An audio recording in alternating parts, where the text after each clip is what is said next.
অকাল বর্ষণের ফলে আলু চাষিরা ব্যাপক ক্ষতির মুখে। এই ক্ষতিপূরণের দাবিতে বিভিন্ন স্তরে বারবার দাবি জানানো সত্ত্বেও কোনো সুরাহা মেলেনি।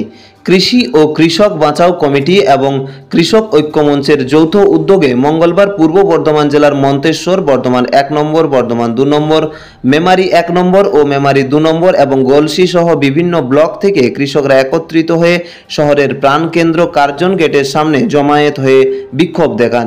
এরপর তারা 10 দফা দাবি নিয়ে জেলা শাসককে ডেপুটেশন এবং 8 দফা দাবি নিয়ে বিদ্যুৎ দপ্তরকে ডেপুটেশন দেয়। এই দিন বিক্ষোভে অংশ নেয় কৃষকরা জানান, রাজ্য ও কেন্দ্র উভয় সরকার চাষিদের দেখুক, না হলে চাষিরা আরও ঋণগ্রস্ত হয়ে পড়বে, এমনকি তাদের আত্মহত্যা ছাড়া কোনো উপায় থাকবে না। কৃষি ও কৃষক বাঁচাও কমিটির জেলা সম্পাদক অনিরুদ্ধ কুণ্ডু বলেন, যেভাবে বীমা কোম্পানি ক্ষতির পরিমাণ ঠিক করেছে তা ঠিক নয়। দেখা যাচ্ছে যে সকল এলাকায় আলু চাষ হয়নি এবং বেশি ক্ষতি হয়নি সেই সকল এলাকায় ক্ষতির পরিমাণ বেশি দেখানো হচ্ছে। সঠিক পর্যবেক্ষণ করে অকাল বর্ষায় ক্ষতিগ্রস্ত আলু চাষিদের 100% বীমার টাকা দিতে হবে। কৃষিতে বিদ্যুতের স্মার্ট মিটার ও এলপিএসসি বাতিল, কৃষিতে বিনামূল্যে বিদ্যুৎ সরবরাহ ও সারে কালোবাজারি রুখতে হবে। অতি সত্বর তাদের এই দাবিগুলো না মানা হলে তারা নবান্ন অভিযান এমনকি দিল্লি অভিযানও ডাক দেবে। ক্ষতিপূরণের ব্যাপারে যে এখানে পাশের অঞ্চল এইরকম হচ্ছে, পাশের অঞ্চলে কেন কম হলো, তারপরে যখন ওনাদের আলোচনা হয়ে গেল না এটা ঠিক হয়নি, এটা নিয়ে আপনারা চিন্তা ভাবনা করুন। তারপরে আমাদের চাষিদের তরফ থেকে বললেন যে আপনারা কে কি বলছেন। তখন আমরা ওই ডিএম অফিসের ভেতরে আমি তখন আমাদের মেমারি 1 নম্বর ব্লক তৃণমূলে বলছি, আমাদের হচ্ছে এটা কোনো রাজনৈতিক নয়, আমাদের কৃষি যে ঐক্যমঞ্চ সেইখান থেকে আমি তখন আমাকে বলা হোক। আমি তখন সেদিন বললাম যে আপনারা যে ক্ষতিপূরণের কথা বলছেন, ক্ষতিপূরণ আমরা নিতে আসিনি। আমাদের দাবি হচ্ছে আমরা এখানে বিমা করেছি, এটা কেউ দয়া করছে না, যারা বিমা করেছে তারাই পাবে। হ্যাঁ, তা বিমা করেছে তারাই পাবে।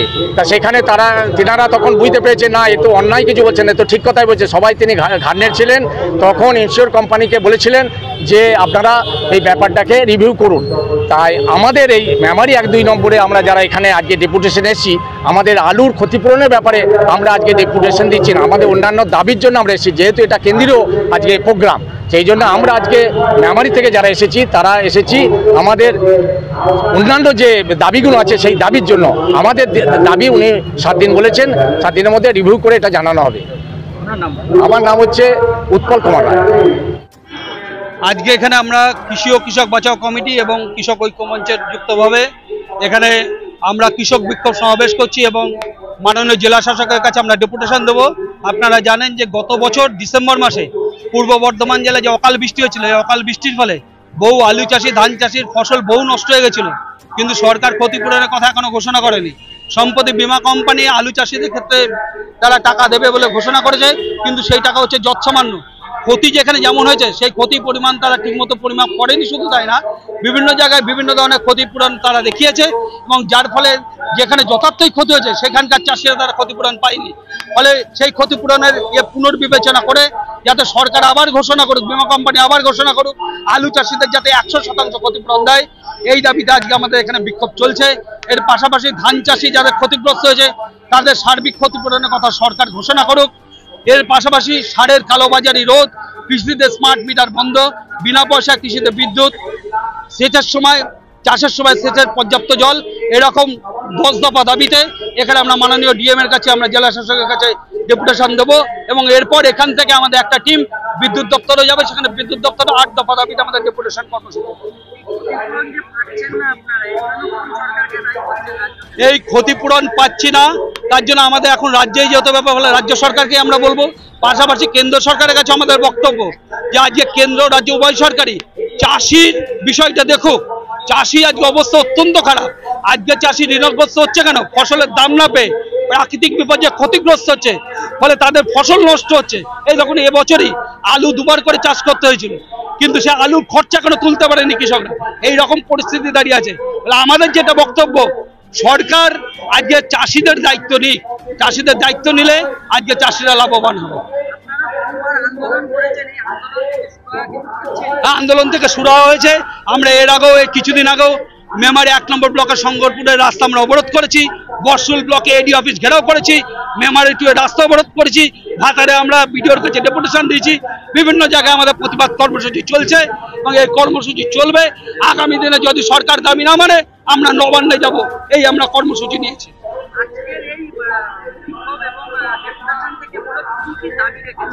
মূল দাবি হচ্ছে আলুর ক্ষতিপূরণ 100% টাকা বিমার মাধ্যমে দিতে হবে, ধান চাষিদের ক্ষতিপূরণ দিতে হবে, যারা সাবমার্সিবল চালায় তাদের LPSC মুকুব করতে হবে, লেট ফাইন সার্চার্জ এটাকে মুকুব করতে হবে, কৃষিদের বিনা পয়সা বিদ্যুৎ দিতে হবে। এগুলো হচ্ছে আমাদের মূল দাবি।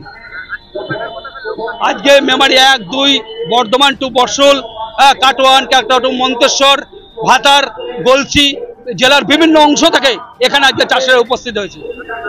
আমার নাম হচ্ছে অনিরুদ্ধ কুণ্ডু, আমি কৃষি ও কৃষক বাঁচাও কমিটির জেলা সভাপতি। আমরা এসেছি কৃষকদের যে বিমা কোম্পানি টাকা নেয় ফসলের পরিবর্তে, আজকে আলুর ব্যাপক ক্ষয়ক্ষতি হয়েছে। আমরা বর্ষুল 2 নম্বর জিপির আন্ডারে যে কৃষক, সেখানে প্রকৃত আলু চাষের এলাকা এবং ব্যাপক হারে আলুর ক্ষতি হয়েছে। ক্ষতি হওয়ার ফলে আমরা দ্বিতীয়বার লোন নিয়ে বইয়ের গয়না বন্ধক রেখে এবং বিভিন্নভাবে আমরা আলু বীজ বর্ধিত দামে কিনে নতুন করে আলু চাষ করেছি এবং কৃষি দপ্তরকে আমরা সজাগ করাতে তাদের কাছে ডেপুটেশন দেওয়ার জন্য কৃষি দপ্তর থেকে এডিও সাহেব ক্রপ কাটিংয়ের মাধ্যমে ওনারা বিভিন্ন পদ্ধতিতে বা স্যাটেলাইটের মাধ্যমে যে কোনো নিদর্শন যা নেবার নিয়ে গেছেন। কিন্তু তারপরেও আমরা প্রকৃত চাষি হয়ে দেখতে পাচ্ছি আমার বর্ষুল 1 নম্বর এবং 2 নম্বর দুটো জিপি, তার মধ্যে 2 নম্বর জিপিতে হচ্ছে গিয়ে মেন আলু চাষের এলাকা, কৃষি ক্ষেত্র মেন আলু চাষের ক্ষেত্র হচ্ছে গিয়ে বর্ষুল 2 নম্বর জিপি। তার সত্ত্বেও আমরা দেখতে পাচ্ছি আমরা বিমা কোম্পানির তরফ থেকে ব্যাপক ক্ষতিগ্রস্ত হওয়ার পরেও আমরা মাত্র 14% ক্ষতিপূরণ পাচ্ছি। সাথে সাথে দেখতে পাচ্ছি বর্ষুল 1 নম্বর জিপি যেমন বৈকুণ্ঠপুর 1 তারা পেয়েছে 40% বিমার টাকা ক্ষতিপূরণ হিসাবে এবং নবস্তা 2 তারা পেয়েছে 38% ক্ষতিপূরণের টাকা বিমার। এছাড়া খেতিয়া জিপিতে কোনো রকম আলু চাষ হয় না, কেবলমাত্র ধান চাষের উপর নির্ভরশীল খেতিয়া। সেই খেতিয়াকে গত 21 সালে তাদেরকে বিমা হিসেবে টাকা দেওয়া হয়েছিল 55%, আর আমাদের বর্ষুল জিপি 1 জিপি 2 কে দেওয়া হয়েছিল মাত্র 9%। বর্তমান 23-24 সালে সেই খেতিয়াকে কোনো আলু চাষ না হওয়ার সত্ত্বেও ধান চাষের উপর বেশ করে 54% বিমার টাকা দেওয়া হয়েছে। অথচ আমরা বর্ষুল 2 নম্বর জিপির কৃষকরা ব্যাপকভাবে ক্ষতিগ্রস্ত হওয়া সত্ত্বেও আজ আমরা সর্বশান্ত, আমরা পেয়েছি মাত্র 14%। খেতিয়াকে সেখানে রানিং 23-24 সালের বিমাতে দেওয়া হয়েছে 54% বিমা। এই যে বিমা নিয়ে চরম বৈষম্য প্রশাসনের, এই বৈষম্য নিয়ে আমরা আজকে সোচ্চার হয়েছি। আজকে মেমারি ব্লক থেকে শুরু করে আজকে আপনার কলসি আপনার পাশাপাশি যে সমস্ত জিপির এবং ব্লকের সমস্ত চাষিরা আজকে এখানে সামিল হয়েছেন। কথাই বলে আশায় মরে চাষা, সেই আশা নিয়ে বুক বেঁধে কঠোর রোদ্দুরে আজকে আমরা লড়াই চালিয়ে যাচ্ছি। আমাদের লড়াই শুধু জেলার মধ্যে সীমাবদ্ধ থাকবে না, আমরা চাষিরা যদি ন্যায্য অধিকার ফিরে পাই ভালো, নচেত আমরা নবান্ন অভিযান করব। নবান্নে কোনো ফল না পেলে কালীঘাটে দিদির বাড়িতে আমরা ধর্ণা দেবো। কারণ দিদি